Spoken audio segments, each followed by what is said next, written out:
Assalamualaikum warahmatullahi wabarakatuh. Kami dari kelompok 1 akan menjelaskan materi tentang aspek-aspek kompetensi sosial. Nama saya Firda Hermayanti. Saya Dinda Ranisa Putri. Oke, saya Cica Ratmaningsih. Saya Indah Setiawati. Oke, saya Fadli. Oke, jadi pada materi kali ini akan dibahas yaitu pengertian kompetensi, pengertian sosial, pengertian kompetensi sosial, serta aspek-aspek yang ada di dalamnya. Yang pertama yaitu tentang pengertian kompetensi. Kompetensi menurut KBBI atau Kamus Besar Bahasa Indonesia adalah kewenangan atau kekuasaan untuk menentukan atau memutuskan sesuatu. Pengertian dasar kompetensi sendiri itu adalah kemampuan atau kecakapan. Nah, kompetensi pula dapat diartikan sebagai pengetahuan, keterampilan, dan kemampuan yang dikuasai seseorang yang telah menjadi bagian dari dirinya sendiri, sehingga dia dapat melakukan perilaku kognitif dan psikomotrik dengan sebaik-baiknya. Saya akan menjelaskan materi selanjutnya. Kata sosial berasal dari bahasa Latin, yaitu socii, yang artinya sekutu. Istilah tersebut sangat erat hubungannya dengan kehidupan manusia dalam masyarakat. Misalnya, sifat yang mengarah pada rasa empati terhadap orang lain yang disebut jiwa sosial.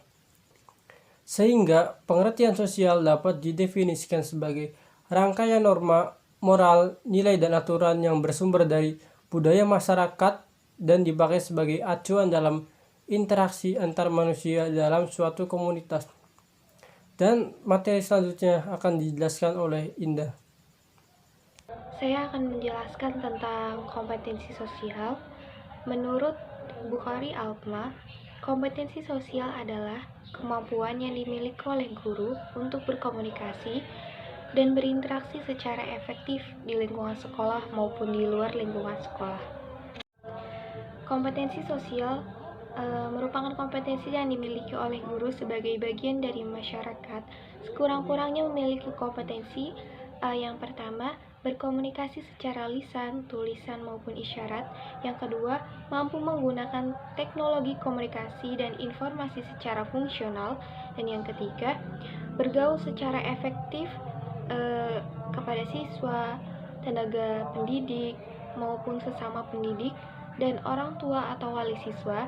Dan yang keempat, bergaul secara santun dengan masyarakat sekitar.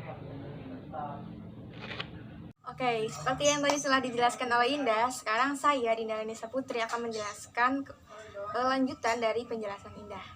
Nah, sekarang saya akan menjelaskan tentang aspek-aspek dari kompetensi sosial. Aspek-aspek kompetensi sosial ini, menurut Guloto dan kawan-kawan tahun 1999, di sini ada 3. Yang pertama itu kapasitas kognitif. Yang kedua, keterampilan dengan teman sebaya. Yang ketiga, itu adalah kebutuhan privasi dan kebutuhan sosialisasi. Saya akan menjelaskan satu persatu ya. Untuk yang pertama, kapasitas kognitif. Di sini kapasitas kognitif meliputi harga diri yang positif. Yang kedua, cara kita memandang sesuatu dari sudut pandang sosial. Dan yang ketiga, itu keterampilan kita dalam memecahkan suatu masalah. Nah, di sini maksud dari memandang sudut pandang diri sosial itu kita harus bisa memandang dari apa yang mereka pandang gitu. Jangan hanya pandangan kita saja seperti itu. Dan yang kedua itu memecahkan masalah. Nah, kita harus bisa apapun masalah yang ada kita harus hadapi dan kita harus bisa menyelesaikannya gitu. Nah, untuk untuk aspek-aspek yang kedua itu keterampilan dengan teman sebaya. Jadi di sini keterampilan dengan teman sebaya itu kemampuan kita dalam menjalin hubungan dengan orang lain agar nantinya kita tidak kesulitan dalam kegiatan sosial. Di sini kita harus pandai bagaimana cara kita berteman, cara kita bergaul, bagaimana cara kita merangkul anak-anak, seperti itu. Nah, yang ketiga, kebutuhan privasi dan kebutuhan sosialisasi.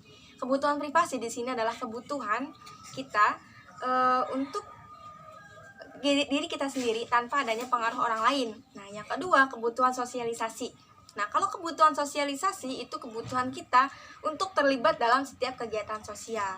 Seperti itu. Nah, penjelasan selanjutnya akan dijelaskan oleh Cica. Oke, slide terakhir itu akan dibahas oleh saya, yaitu tentang aspek kompetensi sosial.